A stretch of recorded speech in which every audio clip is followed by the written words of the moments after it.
What's going on, everybody? Hopefully, you're doing well. If you're in class, hopefully, you're doing well at home. This is, I think, day 5 of Crash. So I'm sure we had a little discussion in class as to what happened the day before. And now we're going to pick up with Jules at the restaurant. A bunch of jerks from high school came in, and she has to wait on them. And they're kind of being difficult. And something is going to happen like within the first couple paragraphs that's gonna, kind of change the story. So let's make that small, me small, and the text big. And we ended right where the highlighted part is. Over at the group date table, I see straw wrapper carcasses all over the floor. What sounds good tonight? I say, perky. I hold my order pad so they get a clue that it's time. Ignati sounds good, one jackass says, but they're closed. I look up sharply. On a Saturday night? Why? Did something happen? The guy shrugs. I stare. Why on earth would Ignati's be closed? Top of the next column. Ignati's never closes. There has to be a family tragedy for that to happen. Roxy says. Hello? She waves her menu in my face, and I look at her, my stomach twisting. We'll have 2 large pepperoni pizzas and a Supreme, thin crust. She hands over her menu. I picture Sawyer Ignati's dead face staring back at me where my grandfather's face is. So on the menu, there must be like the grandfather's face, family tradition kind of stuff. We don't have thin crust, I say in a weird, wispy voice that doesn't even sound like me. The table wavers. I glance over at Rowan, then back at Roxy. I have to go, I whisper. I drop the menu on the side on the table and take off. As I pass Rowan, I say, can you help them? I think I'm going to be sick. And I just keep going, running now, through the kitchen, out the back door, calling out, Ma, help out front, please, before the door closes. I suck in a cold breath of air and hang on to the door handle before I go to the apartment stairwell and run up, bumping against stacks of stuff on my way to the living room. I grab the TV remote, turn it on, pick up the phone, but my hand is shaking. And I don't know the number. I can't think. On TV is a gardening show. I pause and play, and it's still the show. I drop the remote in the chair and whirl around. Phone book, I mutter. I look around the room at all the junk, no idea where to start. My chest floods with panic. Whoa, I'm not going to read that thing. Where's the freaking phone book? God, I hate this stupid place. I start whipping through 4-foot piles of magazines looking for a phone book, knowing there are probably no fewer than 50 of them in this room, yet not a single one shows its face. I go to the little desk drawer, and it's jam-packed with paper clips. Can't even slam it shut, it's so full. I pinch my eyelids, trying not to cry in frustration, just trying to breathe and think. And then the TV sound goes off, all on its own. Chapter 9. I look over at the TV screen. There it is. Only this time it's a longer clip. The snowplow crosses to the wrong side of the street, careens up over the snow pile and curve of the parking lot, almost getting airborne, and lands, bouncing, not slowing down. I see the building for a split second, the big long window, and then the crash, the explosion. Bricks and glass go flying. And then there's a new part. The building catches on fire, and through the dark smoke, I see the structure as if we're fleeing from the scene and we're panning wide. So panning is like kind of going sideways on the camera, and it seems like it's pulling back. That's what it means, like panning wide. It's a 3-story. A striped awning hangs precariously from a part of the wall that's still intact. Then everything's gone. And I'm watching a commercial for bug spray. What do you want me to do about it? I yelled at the TV. Just a kid, leave me alone. I stare at the phone in my hand, and my head clears. I dial 411. I don't know. Do we have 411 in Auburn? That's information. Like bigger cities definitely have information. This seems like cell phones. No, she's posting on social media. I don't know why she just Doesn't look it up on her cell phone. That's what I would do. That's probably what most of us would do if we want a number, right? But anyway, she dials 411. Melrose Park, I say, my voice shaking. Ignati's Trattoria. A moment later, I get the automated number and push the dial direct. It rings. 5 times it rings, like bells tolling for the dead. And then it stops ringing, and a man's voice announces, Ignati's. I'm stunned and can't speak at first. I clear my throat and realize I don't know what to say. Are you, I mean, how late are you open? We're actually closed to the public tonight for a family wedding reception. Really sorry about that. We'll be open again tomorrow, 11 to 11. Oh, I breathe out a relieved sigh into the phone and then curse myself. Okay, 11 to 11. I was just checking. Thanks. I want to ask, is Sawyer Ignati, is Sawyer alive? I want to ask, are you sure it's not a death in the family? But my heart is stuck in my throat. And then the man says, Jules? Crap. I'm a terrible liar when confronted. Yeah, I say. It's Sawyer. Oh, you sounded older. Top of the next column here. His voice turns quiet, like he's trying not to let people hear. Why the heck are you calling the restaurant? With another little breathy noise that I think probably sounds like a dog panting. He recognized my voice. So why? He asks again. You trying to spy or something? He says, like he's starting to wind up. If so, you're not very good at it. I can't believe your parents are making you do this. No, Sawyer, I say, that's not why. I can hardly talk. I'm so relieved to hear his voice. So what, you want a reservation? He laughs sarcastically. No, I say in a firmer voice. Stop accusing me of stupid things. I just heard from a customer that you guys are closed tonight. And I grip the top of my head with my free hand, hoping that'll help me think of a lie. And you guys are never closed. So I just want to make sure you're okay. Crap. I barely get the words out when I hear footsteps coming up the steps. And I remember the disaster I left Rowan with downstairs. Sawyer doesn't answer. I'm sorry, I whisper. I hang up the phone and whirl around as my mother opens the door and peeks in at me. Are you sick? Rowan said you were as pale as a ghost. She comes up to me and presses the back of her hand against my forehead. I give her a weak smile. I'm okay now. I guess I forgot to eat lunch today. And I got dizzy there for a minute, but I had some juice in a sandwich. Sorry about that. I'm saying sorry a lot lately. No fever. You just rest for a bit, she says. Dad's cooking. I'm helping Rowan. Mary's here. We're covered. You need a break. She smiles at me. Go watch some TV. I glance at the TV, still on. Thanks, I say. She closes the door and disappears. I hear her stepping unevenly down the stairs, and I wonder how she takes it. The hoarding. How she doesn't crack being married to him. And then the phone rings right next to me, and I nearly hit the ceiling. I look up at the caller ID and wait for the name to come up. It's Ignati's Trattoria. I think we got a little bit. Yeah, we got a little bit of time left here. We could probably still read chapter 10. Oh yeah. So we got about half the time left. Hopefully you are enjoying this so far. Chapter 10. Maybe I will pause this, have a quick conversation. Anybody has some predictions or kind of process what we've learned so far?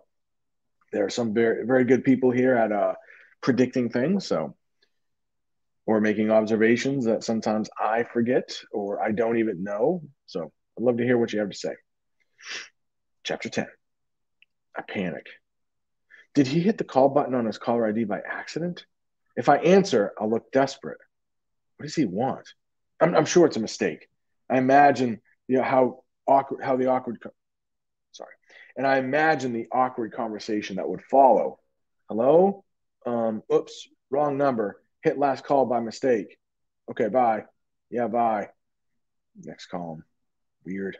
Awful. After 6 rings, it stops. I wait a minute more, then scroll through the caller ID list. Stare at his number, then reluctantly hit delete. And it feels like the breakup we never really had. But if Dad sees that, he'll freak. And then I go back to the TV. I rewind the show to the commercial. And just like last time, the scene appears. I watch it over and over in slow motion. There's a snowplow, the parking lot, the building with the window just before the crash. This time I pause the scene here. There are blinds on the big window. They're open. I see shapes, people's upper bodies, and hanging light fixtures. The upper half of the building looks like an apartment. There are several smaller windows up there, all curtained, but I can tell lights are on. I can't make out what the words on the building say, mostly cut off from the frame. I can't go to the next frame. I'm sorry, I go to the next frame, the next, and the next. I can't figure out why everything has to explode, why the truck doesn't just crumple instead. When I get to the newer part with the fire and the wider shot, I pause again and stare at the TV. There are a few cars in the parking lot, but they're hard to make out in the dark.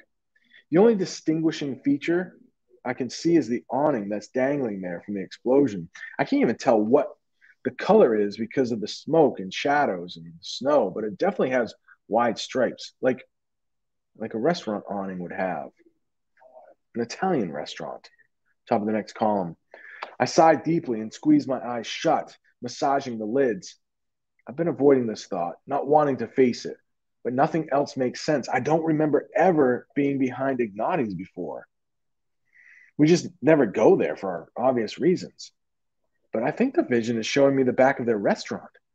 From memory, I can only picture the front of it. But even now, as many times as I've been past it, I don't remember if they have an awning out front that might be matching counterpart of the one in the vision. I don't remember if there are apartments above the retail shops on the street or not. I can picture their sign and logo, no problem. That part's etched into my brain. But the other details, I just don't know. I watch it to the end and turn off the TV, sit in the dark and think. All I know is what I've been avoiding all along. These visions or scenes or whatever they are getting more and more frequent and showing up in more places all the time. Obviously, Sawyer isn't in a body bag. So either that means I'm insane or it means this hasn't happened yet. Am I seeing the future? And the only reason I can think of for why this is happening is that I'm supposed to do something about it. The vision is badgering me, trying to get my attention. I guess I'm supposed to warn them. Those 9 people, even though I don't know who 8 of them are, and get them out of there all by myself. Either that or I'm the biggest nutcase in the history of this family. Top of the next column. After a while, I get my notepad and a pencil and I turn the TV back on. I don't have to go looking for the scene now, it's right there. I pause it at the wide shot where I have the best view of the whole building, searching for any street signs or other landmarks. I argue with myself. Truthfully, I don't even know if this place is in Melrose Park or in Chicago or even in the United States, but instinctively, I know where it has to be if there's going to be a dead Sawyer, Ignati, and a body bag outside. I sketch the back of the building, what's left of it anyway. Then I shove the sketch in my pocket, turn off the TV, grab my coat, and head downstairs. So it's at this point I would like to pause and ask maybe an obvious question. What's going to happen next? I think we have enough information. I mean, yeah, I don't want to say too much, but we'll hit pause here. Oh, speaking of pause, I pause before opening the door, look out the window. The pizza delivery car is gone. I debate. If I go inside the restaurant, I'll have to wait tables. I look at the meatball truck, and there's no question. I can't be seen in that tonight lurking around. I call Trey's cell. What's up? He says. Where are you? On the way back. You feeling okay? Yeah, fine. Just needed some air. Can I do deliveries? He's quiet for a second. And I know he's trying to figure out why I'm asking. Is this like you're getting back on the horse moment? He's not joking. I almost got robbed, and who knows what else. Top of the next column. Last time I delivered. And even though it was a really weird situation, and crime is not normally that bad here, I haven't wanted to do deliveries since then. Yeah, I guess it is. Okay, he says. I can tell he's not sure. I'll be fine. It was just a fluke. I need to do this to prepare for the Super Bowl tomorrow because I'm helping you. I just decided. He hesitates.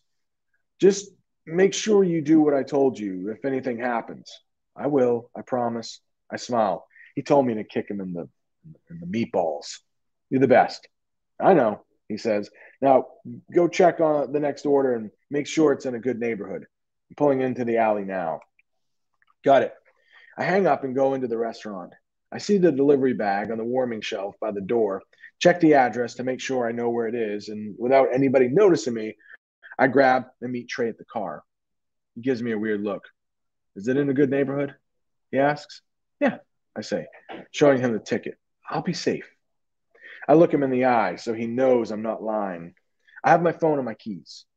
I show him how to stick the keys between my fingers so I can punch and gore somebody's eyes out. And my meatball kicker, I add, wiggling my boot. I am seriously prepared. Hang on, let me go get my keys.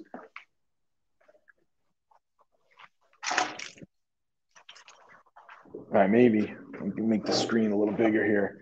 Maybe you know this trick. I don't know. Maybe we've talked about it before, but here are my keys. And I only have 2 keys here, but hey, Alabama, roll tide.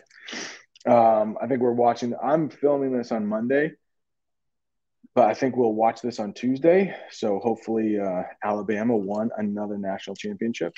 Football, if anybody cares. But what they teach you to do, if you're going to be in a neighborhood or you're a little worried about your safety, you can walk to your car like this.